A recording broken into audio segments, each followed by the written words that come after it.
Компьютерлік желі коммуникациялық құрылғыларды тиімді пайдалану мақсатында бірыңғай деректерді алмасу арнасына біріктіретін желілер тобы. Желілер таралу ерекшелігіне қарай төртке бөлінеді: аумақтық таралуына, тиістілігіне, деректерді тасымалдау жылдамдығына, деректерді тарату жылдамдығына. Аумақтық таралуына қарай бөлінуі: жергілікті желі бір бөлмеде, мекемеде, зауытта орналасқан компьютерлерді біріктіреді. Негізгі мақсаты өндірістік процестерді автоматтандыру. Компьютерлер кабельдер арқылы желілік адаптер көмегімен байланысқа түседі. Компьютерлік желі бір қала немесе аймақ көлемінде компьютерлердің бір жүйеге бірігуінен пайда болатын желі.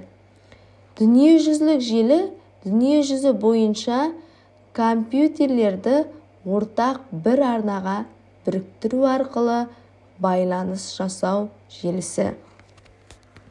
Деректерді тарату ортасына байланысты бөлінуі: кабельдік арналар арқылы, сымсыз арналар арқылы таратылады. Кабельдік арналар есулі қосақталған кабельдер бір немесе бірнеше сымның бірігуімен өрілген өткізгіштерден тұрады.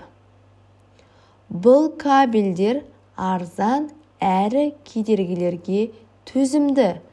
Тарату жылдамдығы 1000 мегабит секунд. Коаксиалды кабель жергілікті желілерде қолданылатын кабельдердің бір түрі. Мыстан жасалған екі өткізгіштен тұрады.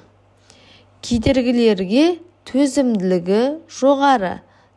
Деректерді тарату жылдамдығы 50-100 мегабит секунд.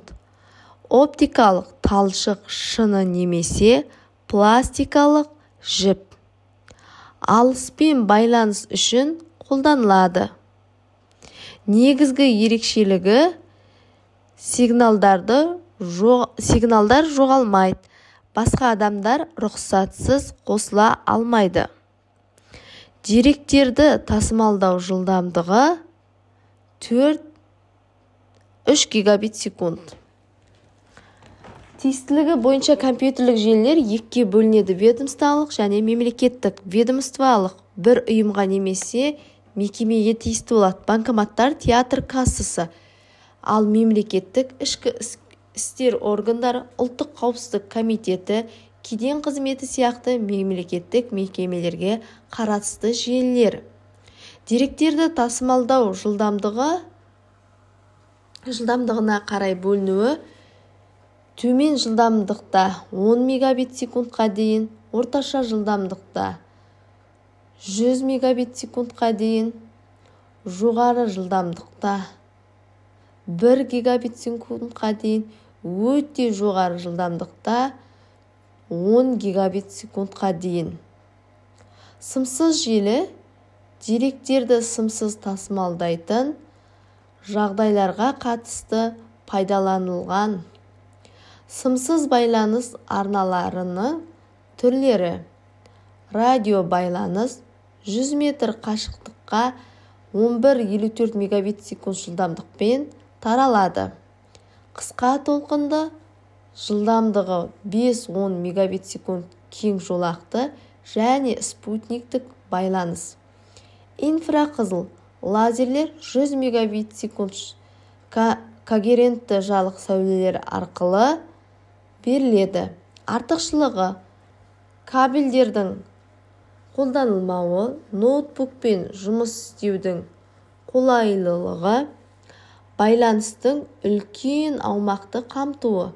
Кемшілігі: басқа радио жиіліктермен сәйкессіздігі, деректер алмасуда ақпараттың сыртқы кедергілерден әлсіз қорғалғандығы.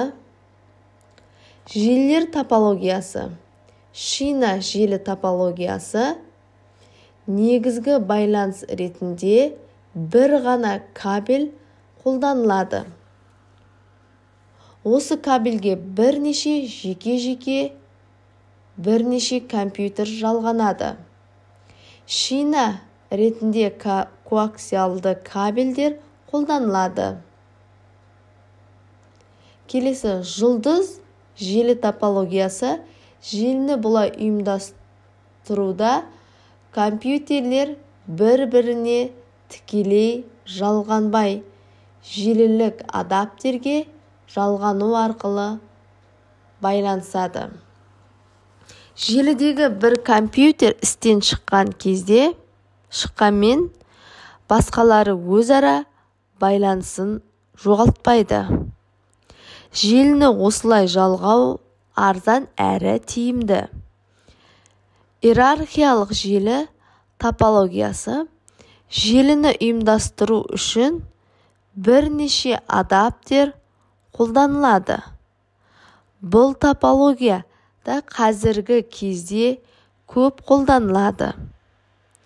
Бұл топология желідегі қателіктерді анықтауға қолайлы. Сақина тәріздес желі топологиясы бір-біріне тізбектеліп, жалғанып, жабық шеңбер құрайтын бірнеше компьютерлерден тұрады.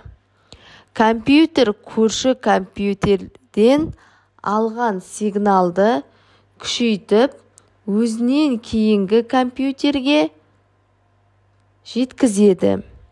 Бір компьютер істен шықса, желі де жұмысын тоқтатады.